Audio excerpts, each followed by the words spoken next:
August 28th, 1:30. The typhoon, most of the energy is dissipated last night. It rained and rained and rained.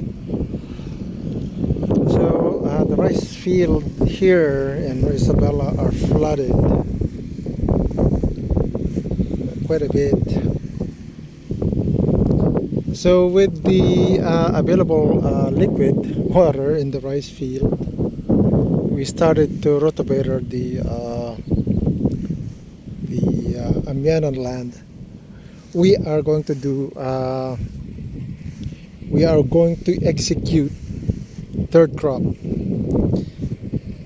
otherwise known as palusot. I really don't like the word palusot, but however, it's how it's named here. Palusot means what is the word palusot? It's to describe something that you hope you'll get something. Anyway, I hope it is good. One should execute third crop with some knowledge. So this is this seed is 222. It is known to be able to handle this kind of weather. It's hardy.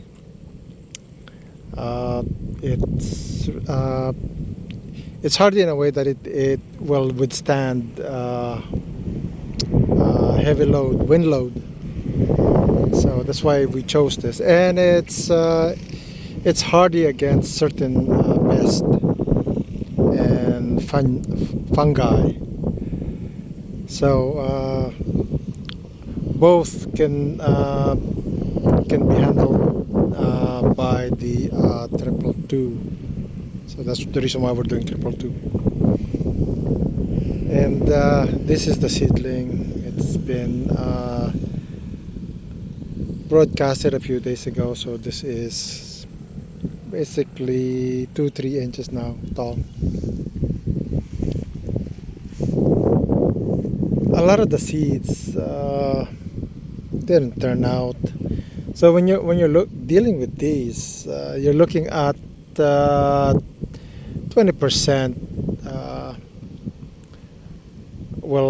20%. No, sorry.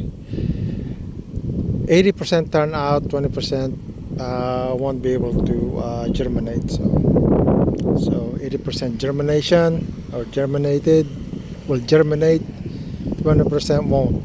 So that's to be expected.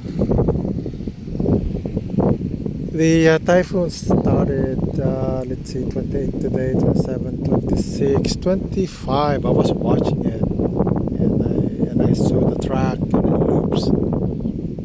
And I said to myself, that is a strange type of track. First time I've seen it. So it loops around east of the Philippines. Weird. So right now it is creating this kind of environment, weather environment. Strong wind. In fact, when I was passing through San Manuel, east of the main highway, there's a lot of depressed rice. So sadly, that's going to be what's transpiring. In fact, I was hoping, I was planning on harvesting another set of rice field, and sadly, several paddy fields are, I think one, from what I'm heard, one paddy field, the rice toppled like so. And with this kind of weather, we can't harvest it today. Hopefully tomorrow. So 29 August, 8 o'clock. The typhoon, I thought it would dissipate a little bit. It did, and then it gained energy.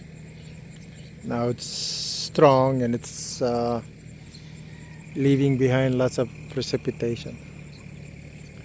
So past yesterday, actually a couple of days, they've been rotating the rice field in preparation for their crop.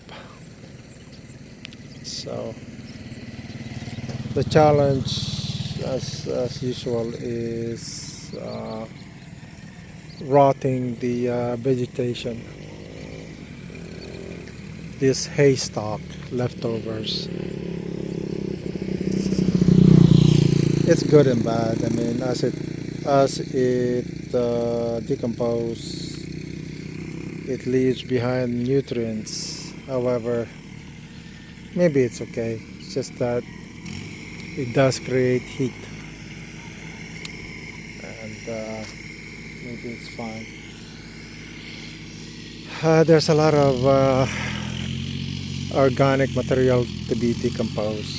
It'll take time. We have a couple of more weeks before we transplant. So that's why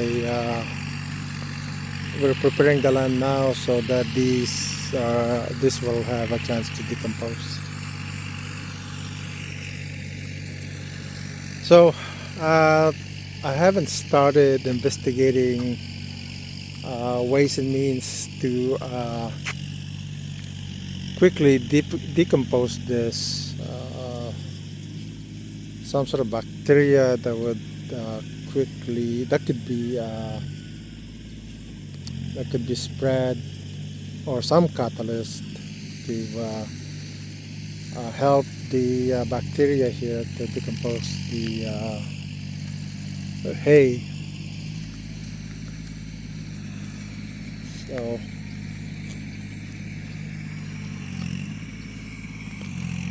yeah, here's Jean-Claude rotating the rice field.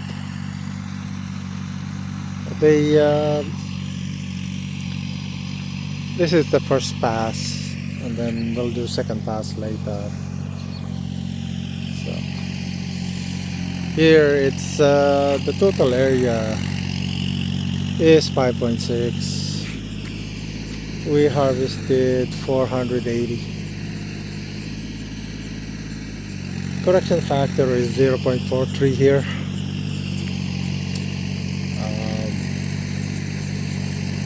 When the Typhoon Igay was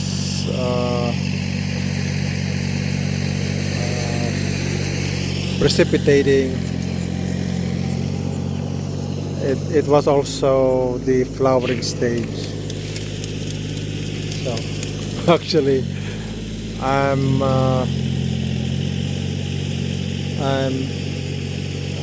satisfied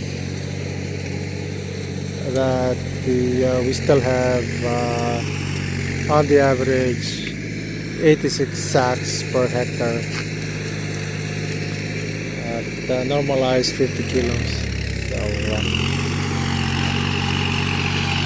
yeah.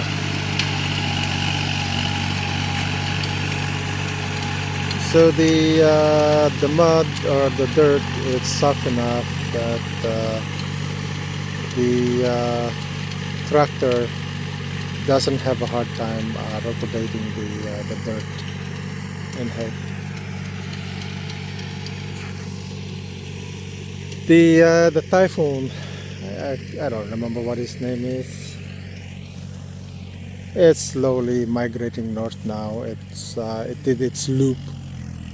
Now it's doing a U-turn. When it started, the direction was going south, so then the track was updated. It looped. It's now going north. So it's really unusual for me to see it has an unusual behavior.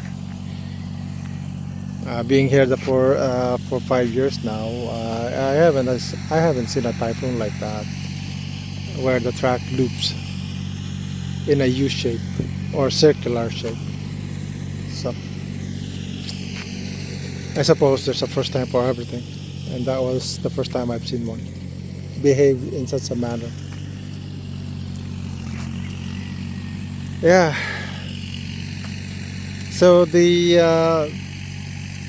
planned, well, the target for flowering stage is middle November. Then 30 days later, middle December, up to the end of the year would be the harvest time. So it takes 30 days from flowering to harvest. I think by knowing those information, one can anchor when things are scheduled to happen.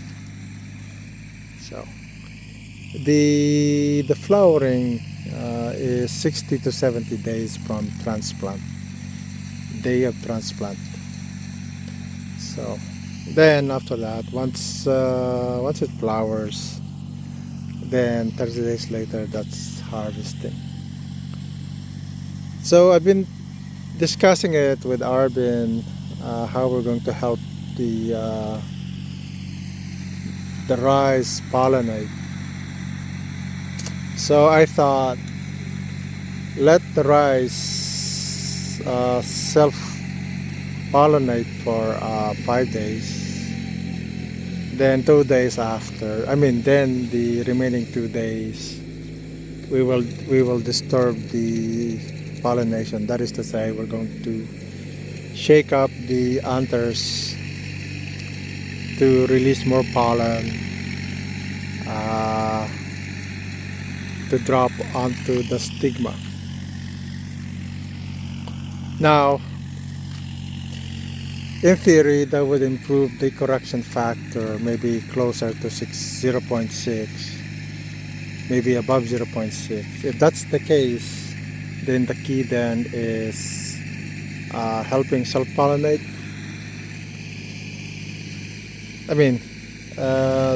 Helping the rice to pollinate. My target is 0.8. So if I could see, when I see an improvement by shaking up the anthers, I think I will see a improved yield by disturbing the pollinating of the rice. Then I would probably go from 2 days to let's see, 7 days in total for pollination. So 2 days, maybe go half and half. Of course, you can't have 7. So maybe 4 days natural pollination, then 3 days to disturb the anthers, and then gradually maybe the entire 7 days. And we can track that by looking at the correction factor. You know. Also, maybe the mass. Right now, what I'm saying is from samples. What I'm saying is 0.75 grams, 750 grams, 1,000 grams, 1,100 grams, 1,100, 1,250 grams. So if I see that it increased to like 2,000 grams from disturbing or helping them pollinate, then that would help me to improve, or how to improve method to helps pollinate the spikelets. Thanks for watching.